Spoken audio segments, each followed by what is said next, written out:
नमस्कार दोस्तों, स्वागत है आप सभी का आपके अपने YouTube channel Shyam GK point YouTube channel पर।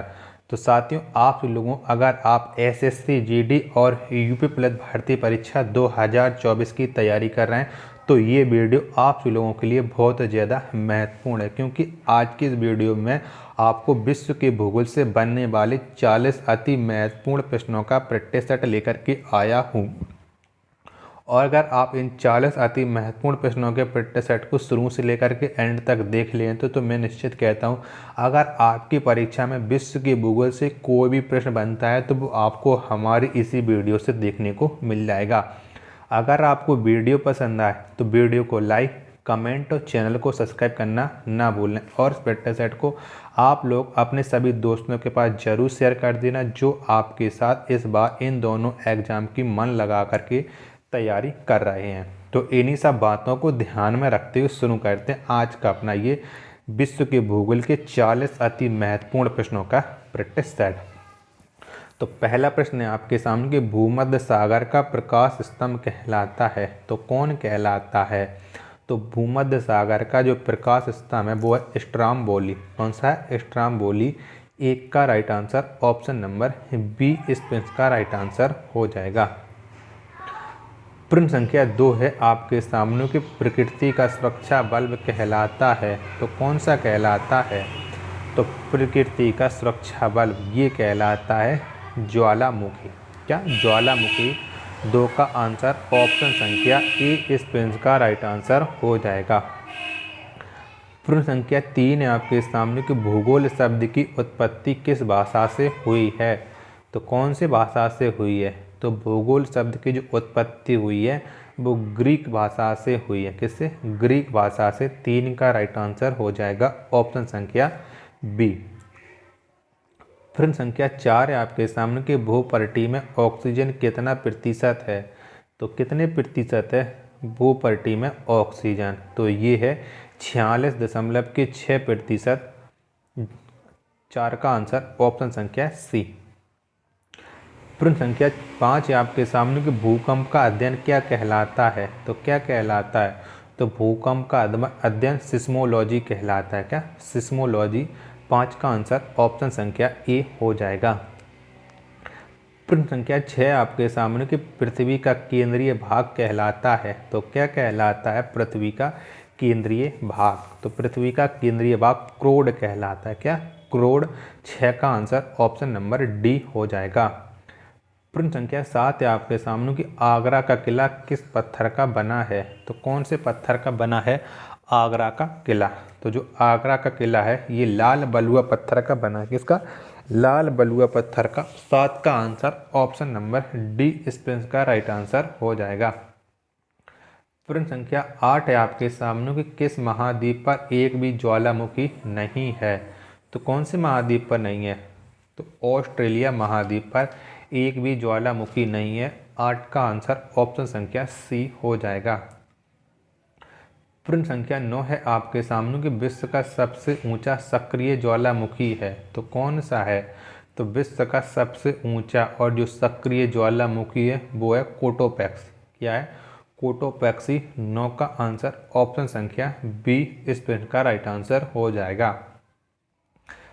प्रश्न संख्या 10 है आपके सामने कि पृथ्वी का औसत घनत्व कितना है तो कितना है। तो पृथ्वी का जो औसत घनत्व है ये है 5.5 ग्राम सेंटीमीटर क्यूब।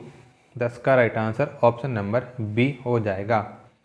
प्रश्न संख्या 11 है आपके सामने कि पृथ्वी में प्रति 32 मीटर की गहराई में जाने पर तापमान में कितना वृद्धि होता है तो कितनी वृद्धि होती है। तो 1 डिग्री सेल्सियस की वृद्धि होती है। 11 का राइट आंसर ऑप्शन संख्या ए इस प्रश्न का राइट आंसर हो जाएगा। प्रश्न संख्या 12 है आपके सामने कि पृथ्वी की आयु ज्ञात करने की विधि है तो कौन सी विधि के द्वारा हम पृथ्वी की आयु ज्ञात कर सकते हैं। तो यूरेनियम डेटिंग विधि के द्वारा हम ज्ञात कर सकते हैं। 12 का आंसर ऑप्शन नंबर बी इस प्रश्न का राइट आंसर हो जाएगा। प्रश्न संख्या 13 है आपके सामने कि किस चट्टान में जीवाश्म पाए जाते हैं तो कौन से चट्टान में जीवाश्म पाए जाते हैं। तो अवसादी चट्टान। किसमें?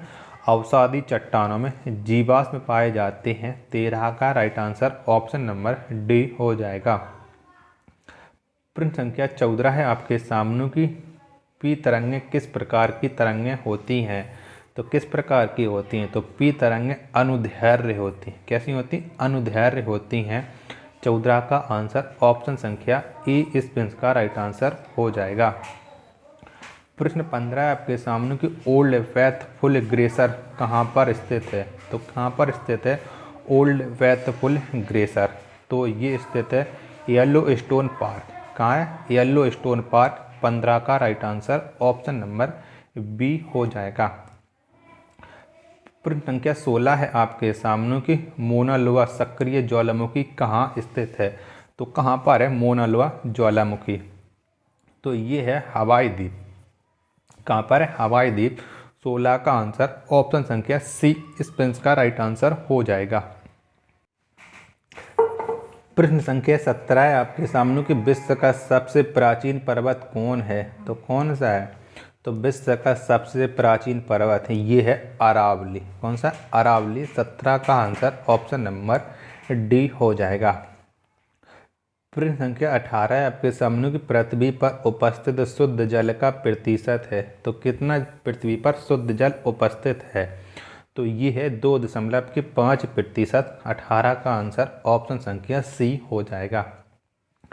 प्रश्न 19 है आपके सामने कि प्राचीन भूगोल का जनक किसे माना जाता है? तो किसको माना जाता है प्राचीन भूगोल का जनक? तो हेकेटियस को प्राचीन भूगोल का जनक माना जाता है। 19 का आंसर ऑप्शन नंबर बी इस प्रश्न का राइट आंसर हो जाएगा। प्रश्न संख्या 20 है आपके सामने कि सुनामी शब्द की उत्पत्ति किस भाषा से हुई है? तो कौन सी भाषा से हुई है? तो सुनामी शब्द की जो उत्पत्ति हुई है वो जापानी भाषा से हुई है। 20 का आंसर ऑप्शन नंबर बी इस प्रश्न का राइट आंसर हो जाएगा।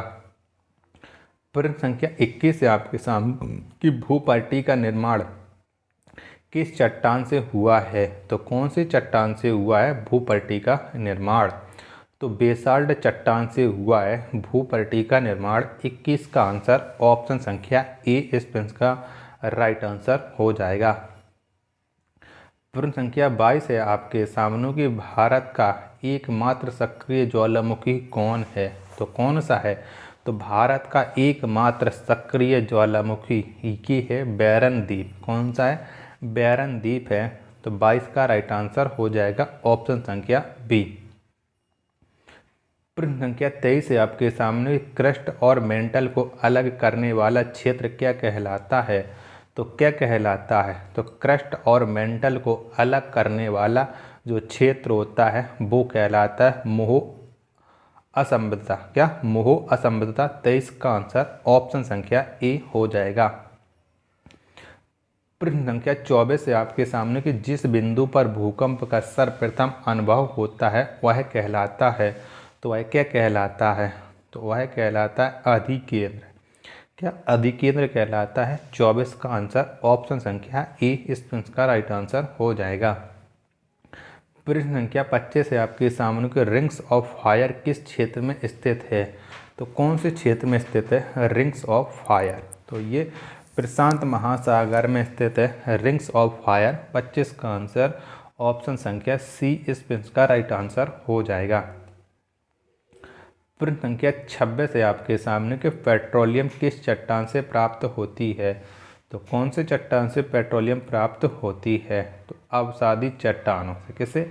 अवसादी चट्टानों से पेट्रोलियम प्राप्त होती है। 26 का आंसर ऑप्शन नंबर बी। प्रश्न संख्या 27 है आपके सामने कि मेंटल का निर्माण किससे हुआ है? तो किससे हुआ है?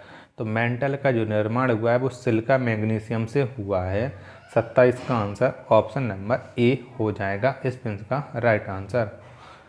प्रश्न संख्या 28 है आपके सामने कि पृथ्वी पर जल का कुल प्रतिशत है तो कितना है? तो पृथ्वी पर जल का कुल प्रतिशत है 71%।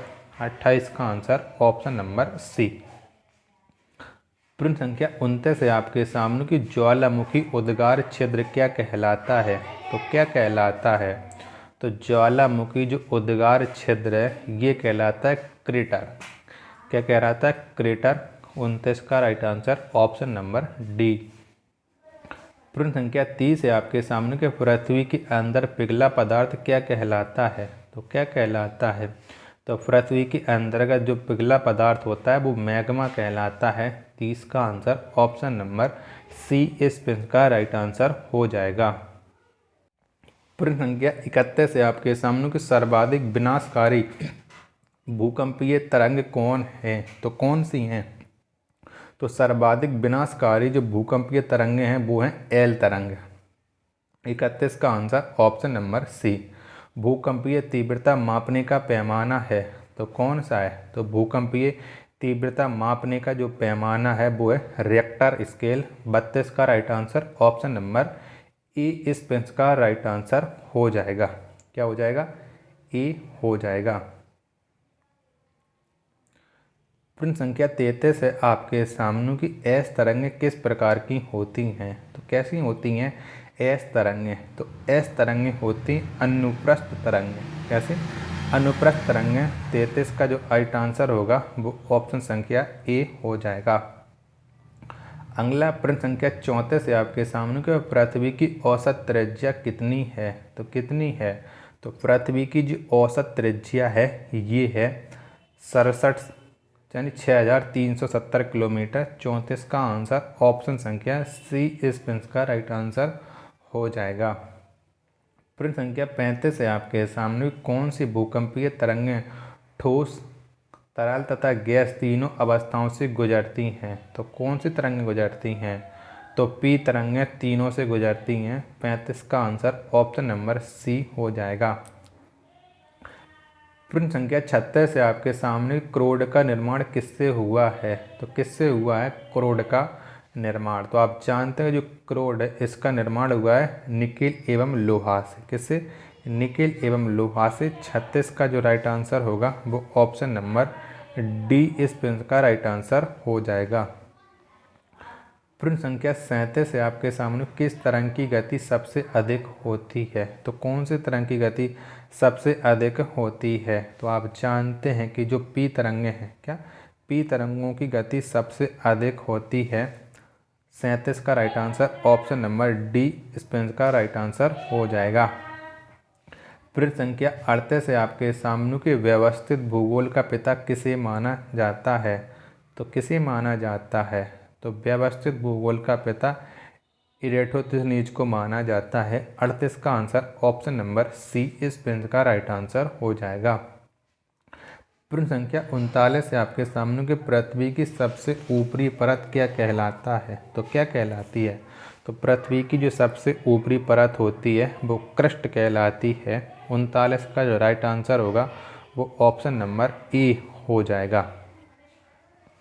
और प्रश्न संख्या 40 और लास्ट प्रश्न है आज के इस सेट का कि सियाल का निर्माण किससे होता है? तो किससे होता है सियाल का निर्माण? तो सियाल का जो निर्माण है वो सिलिका एवं एल्यूमिनियम से होता है। किससे? सिलिका एवं एल्यूमिनियम से। तो 40 का जो राइट आंसर हो जाएगा ऑप्शन नंबर बी। तो साथियों अगर आपको ये प्रैक्टिस सेट पसंद आया हो तो वीडियो को लाइक करें, कमेंट करें। चैनल को आपने अभी तक सब्सक्राइब नहीं किया है तो चैनल को आप जरूर सब्सक्राइब कर लीजिएगा।